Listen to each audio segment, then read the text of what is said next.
अस्सलामुअलैकुम ज़म्बील और टैलेंट पर। हाँ, जैसे कि हम आपके लिए काफ़ी सारे हलवे लेकर आते हैं रोज़, तो आज हम आपके सामने बना रहे हैं सूजी और गाजर का हलवा। आते हैं रेसिपी की तरफ। मैंने एक कप जो है वो घी में 2 इलायचियाँ डाल दी हैं और उसके बाद मैंने 1 कप सूजी डाल दी है और इसको मैंने फ्राई करना है। फ्राई करते ही मैंने इसमें 1 कप चीनी ऐड कर देना है और 2 कप पानी डाल देना है। तो सूजी की रेसिपी तो है बहुत ही आसान।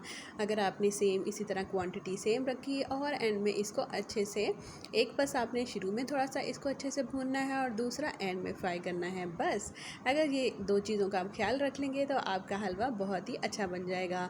तो जी, आज हमने पहले इसको पानी डाल के थोड़ी देर जब दम लगाना है, तो जब इसका पानी थोड़ा सा रह जाएगा उसके बाद हम रोज़ की तरह जैसे ही हम इसमें रोज़ फ्रूट्स और सब्जियां वगैरह ऐड करते हैं, तो जी ताकत की चीज़ें ऐड करके आप बच्चों को खिलाएं, घर वालों को खिलाएं, तो इससे क्या होगा कि जी मीठा भी खा लेंगे। मीठा खाने से जो है वो ज़हानत बढ़ती है बच्चों में।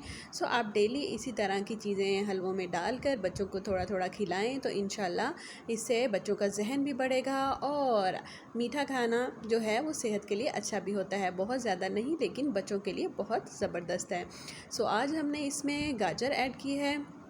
ये हमारे पास दूसरी गाजर थी ऑरेंज कलर वाली, जो पास्ता और फ्राइड राइस वगैरह में यूज़ होती है, क्योंकि दूसरी का सीज़न नहीं था। आप चाहें तो रेड गाजर भी ऐड कर सकते हैं, वो ज़्यादा अच्छी होती है, जिससे खून भी बनता है। सो देखें कि इसका जो पानी है वो अच्छे से ड्राई हो चुका है। अब मैं इसे 2 मिनट के लिए और दम दूंगी और थोड़ा सा फ्राई करने से ही हमारा हलवा तकरीबन देखें तैयार हो चुका है और 2 मिनट में ही हमारा हलवा प्रॉपर जो है वो तैयार हो गया है। और देखें हमने इसे सर्व कर दिया है।